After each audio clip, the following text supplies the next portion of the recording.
देखिए क्लास में बैठ बैठ के और वाइट बोर्ड पे इंग्लिश सीख सीख के बोर हो चुके हैं और तंग हो चुके हैं।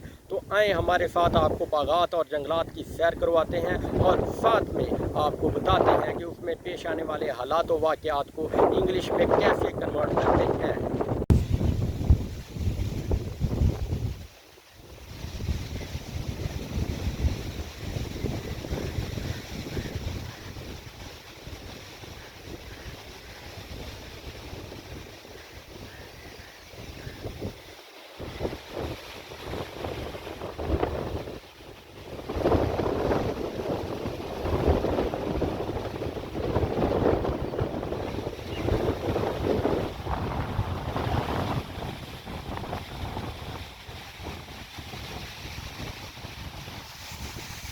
वेलकम टू इजी इंग्लिश जी। आज आपने एक बहुत ही शानदार वीडियो देखी। उसमें आपने देखा कि एक तूफान आया हुआ है, लीची का बाग है, वो फल से भरपूर है।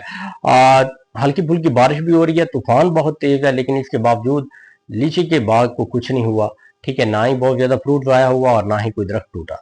तो ये जो सारा सिनेरियो है, ये जो सारा मंजर है, इसे हम इंग्लिश में ट्रांसलेट करते हैं। इसका बेसिकली मकसद क्या है? ये जो हम इतनी ज्यादा मेहनत कर रहे हैं, असल में आपके जो एग्जाम्स होते हैं उसमें आपको पैराग्राफ आते हैं पेपर में, उसमें आपने इंग्लिश से उर्दू या उर्दू से इंग्लिश तर्जमा करना होता है। तो उसके लिए ये प्रैक्टिस बड़ी जरूरी है, बड़ी अहम है। इसके अलावा जो आपने माजी में टेंसेस सीखे हुए हैं या जो वोकैबुलरी आपके पास मौजूद है, उसे अप्लाई करने का आपके पास मौका है।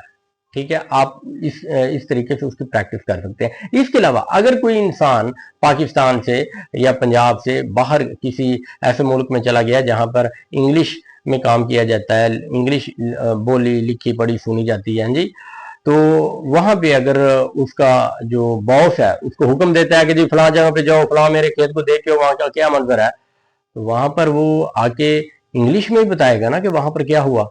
ठीक है, लेकिन अगर उसने इंग्लिश सीखी नहीं होगी तो फिर वो कैसे बता सकता है? तो इस मकसद के लिए ये आपको सिखाया जा रहा है। ओके, अब देखते हैं क्या सूरत हाल है इसमें।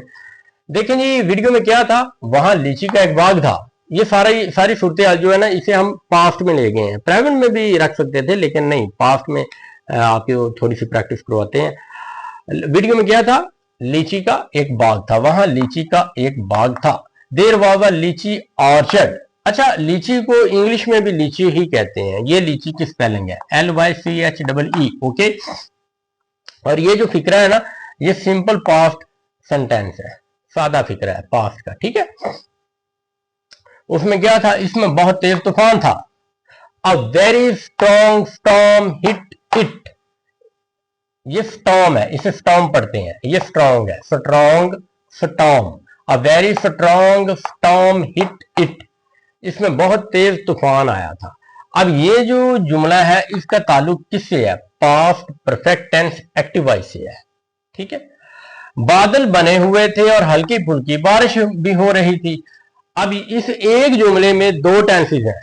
ठीक है, क्लाउड्स हैड गैदर्ड, बादल बने हुए थे, past perfect tense active voice, and it was also raining lightly. अब ये जो दूसरा हिस्सा है ना, इसका ताल्लुक है पास्ट कंटिन्यूस टेंस से एक्टिव वॉइस।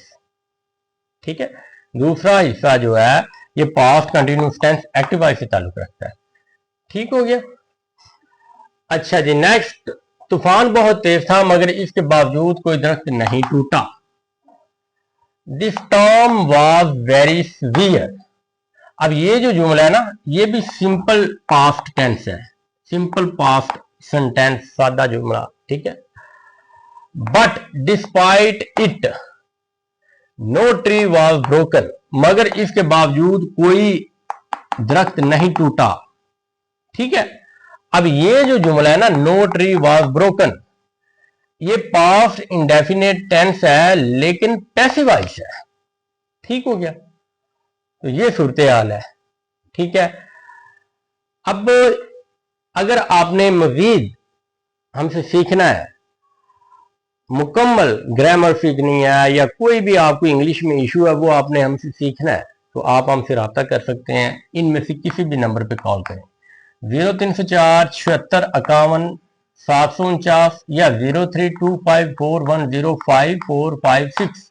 चौक सदीक अकबर शरफ शरीफ, या easyenglish@222। इसे सब्सक्राइब करें, लाइक करें, दोस्तों के साथ शेयर करें। अगर कोई इशू है तो हमें बताएं, ठीक है।